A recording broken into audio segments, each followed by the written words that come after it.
శ్రీమాత్రే నమ. జయ గురు దత్తాత్రేయ నమ. ఈ వీడియోలో మనం రాహు కేతు గ్రహాల ప్రభావం వివిధ రాశుల వారి మీద ఏ విధంగా ఉండబోతుంది, కాలసర్ప దోషం వల్ల లాభం కలుగుతుందా లేదా నష్టం కలుగుతుందా అన్న విషయాన్ని ఈ వీడియోలో పరిశీలించే ప్రయత్నం చేద్దాం. రాహువు ఒక విధంగా ఆశకి కారణమవుతుంటాడు. భూలోకం మీద ఉన్నటువంటి సర్వ సౌఖ్యాల మీద తనకి ఆధిపత్యం ఉంటుంది. ఉన్నటువంటి అన్ని సౌకర్యాలు తనకే కావాలని ఆశతో ఉండడం జరుగుతుంది. అంటే రాహుగ్రహ ప్రభావం ఎవరి మీద ఉంటుందో వాళ్ళకి విశేషమైనటువంటి ఆశ, అలాగే విపరీతమైనటువంటి గర్వం, కోపం, అంటే మామూలుగా 6 దుర్గణాలు అంటారు కదా, ఇవన్నీ కూడా అంతర్గతంగా రాహుగ్రహానికి అంతర్లక్షణాలు అన్నమాట.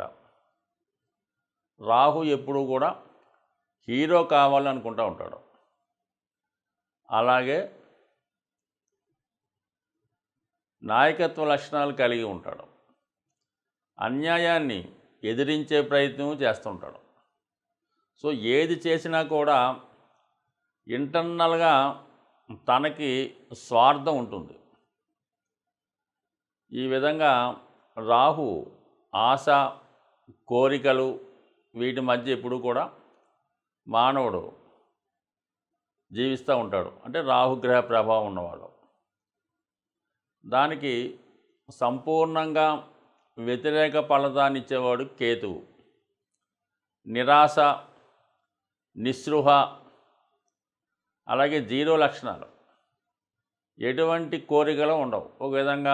ఒక విధమైనటువంటి నిడారంబర యోగం, సన్యాస యోగం లాంటిది అన్నమాట. అంటే అన్నీ త్యజిస్తూ ఉంటాడు. తన దగ్గర ఉన్న ప్రతీది కూడా ఇవ్వడం జరుగుతూ ఉంటుంది. దానికి వ్యతిరేకంగా రాహు ప్రతీది కూడా తనకు కావాలనుకుంటాడు. అక్కర్లేకపోయినా కావాలనుకుంటూ ఉంటాడు. అది రాహు యొక్క లక్షణం. ఇది కేతువు యొక్క లక్షణం. ఒక రాహు విధానంగా దేనైనా ఎక్స్పెండ్ చేస్తుంటాడు.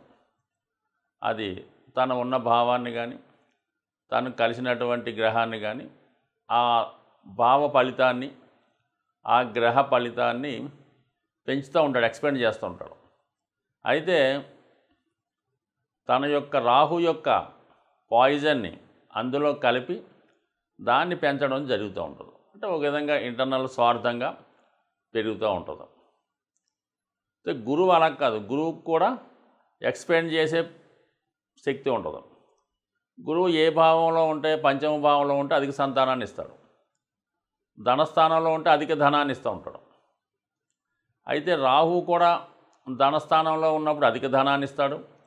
లాభస్థానంలో ఉన్నప్పుడు అధిక లాభాలు తెచ్చిపెడుతుంటాడు. ఇందులో రాహు ఇచ్చే దాంట్లో అక్రమార్జన ఉంటుంది. ఇతరులు నష్టపోవడం వల్ల, వాళ్ళు ఏడవడం వల్ల, బాధపడడం వల్ల వచ్చే లాభం రాహు వల్ల ఉంటుంది.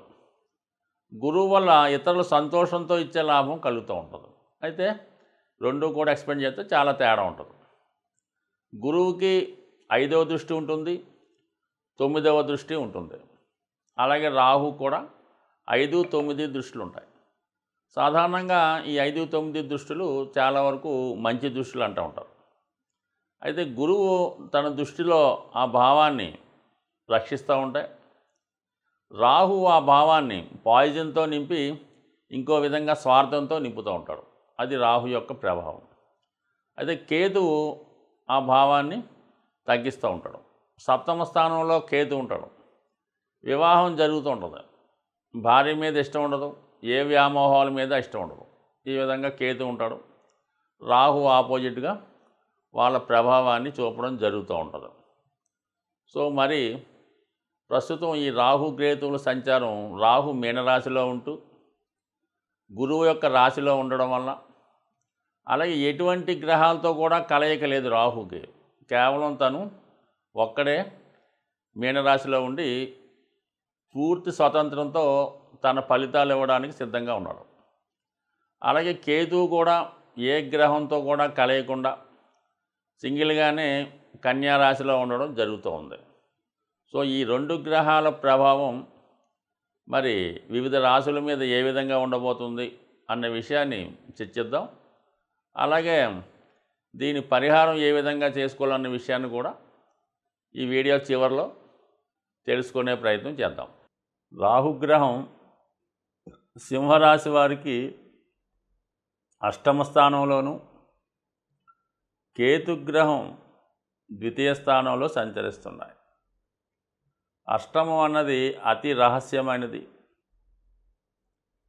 జాతకుని యొక్క ఆయుష్, అతని యొక్క సంపాదన, ముఖ్యంగా అతని క్యారెక్టరు, నడవడిక ఏ విధంగా ఉంటాయి అన్నది అష్టమ స్థానం బట్టి రావడం జరుగుతూ ఉంటుంది. అష్టమంలో శుభగ్రహాలు ఉన్నప్పుడు జాతకుడు సునాయాస మరణాన్ని పొందుతూ ఉంటాడు. అలాగే పాపగ్రహాలు ఉన్నప్పుడు దుర్మరణాన్ని పొందుతూ ఉంటాడు. అయితే ఇది ఎందుకు చెప్పాల్సి వచ్చిందంటే, అష్టమంలో ఉన్నటువంటి గ్రహాన్ని బట్టి జాతకుని సంపాదన నిజాయితీగా ఉంటే ఆ సంపాదించిన ధనంతో పిల్లలు అభివృద్ధి చెందుతారు, కుటుంబం హాయిగా ఉంటుంది. అదే కొన్ని సందర్భాల్లో అష్టమ స్థానంలో పాపగ్రహాలు ఉన్నప్పుడు జాతకుడు విశేషమైనటువంటి ధన సంపాదన చేసినప్పటికి కూడా మరి జీవితంలో స్థిరపడిపోతున్నాం, ఇంక అయిపోయింది, మనకి బాగుంది, ఇంకా బాగా సంపాదించుకున్నాం అన్న టైంలో మరి ఏదో ఒక ఏసీబీ రైడో, ఈడీ పట్టుకోవడం, మొత్తం ధనాన్నంతా సీజ్ చేయడం, జాతకుడిని కటకటాల్లోకి నెట్టడం,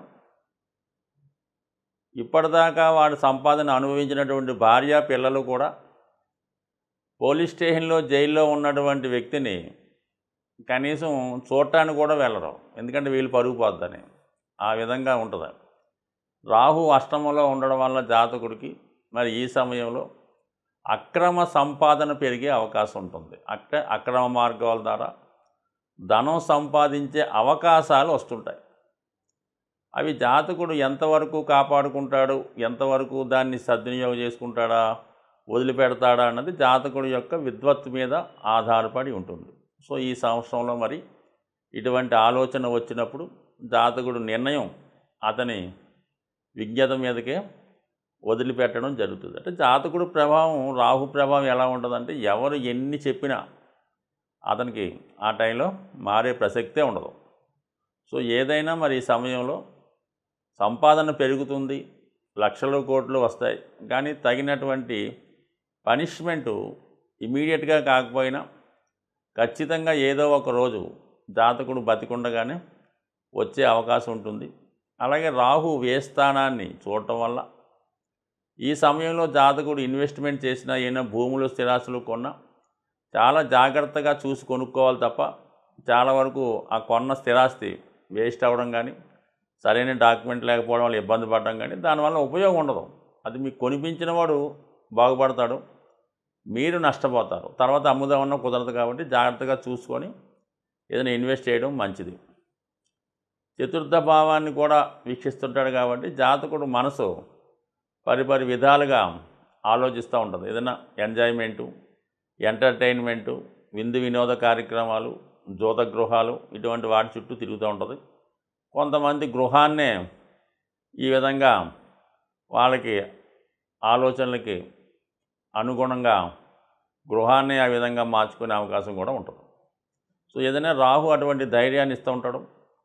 రాహు ఇచ్చే ప్రభావం ఎలా ఉంటుందంటే ప్రపంచంలో చుట్టుపక్కల వాళ్ళందరికీ, చూసిన వాళ్ళందరికీ కూడా అది తప్పు అనిపిస్తుంటుంది. జాతకుడు ఒక్కడికి మాత్రం నేను ఒక్కడే కరెక్ట్ అనుకుంటూ ఉంటాడు అన్నమాట.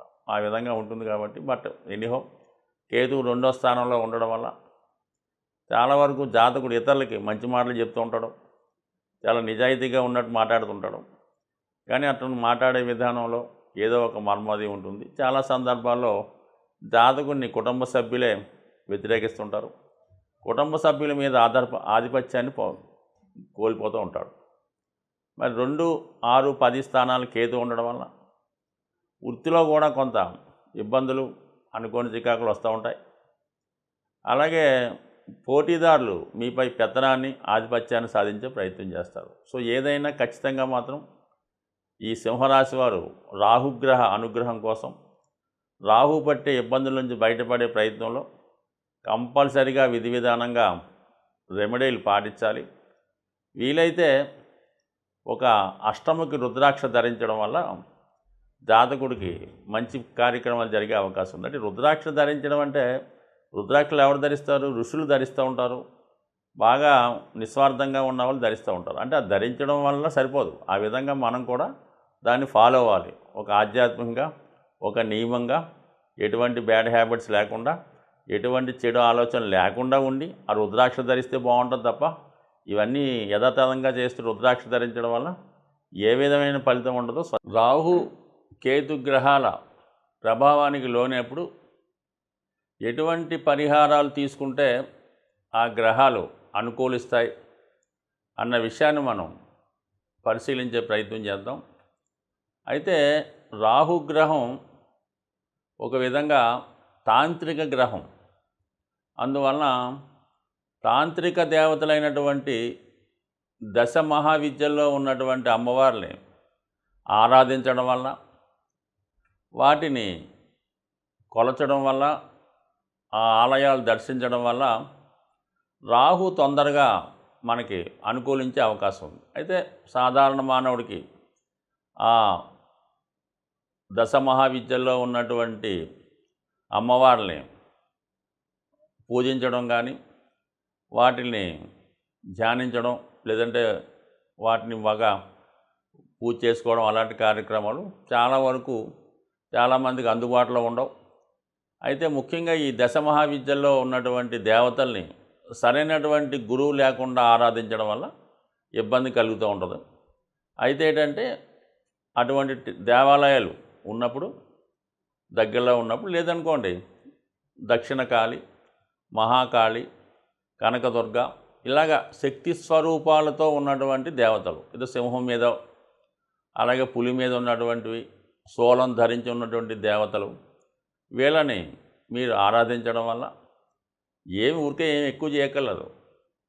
ప్రతి శుక్రవారం రోజు వీలైతే ఒక 8 శుక్రవారాలు అమ్మవారి ఆలయానికి దర్శించడం వల్ల ఖచ్చితంగా మీకు రాహు యొక్క అనుగ్రహం లభిస్తూ ఉంటుంది.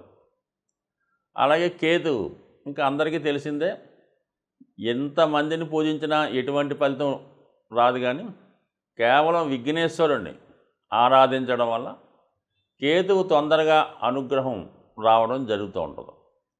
అంటే కేతు అంటూ అనుగ్రహించాడంటే మిగతా గ్రహాలు ఏది కూడా ఇవ్వలేనటువంటి ఫలితాన్ని, లాభాన్ని కేతుగ్రహం ఇవ్వగలడం.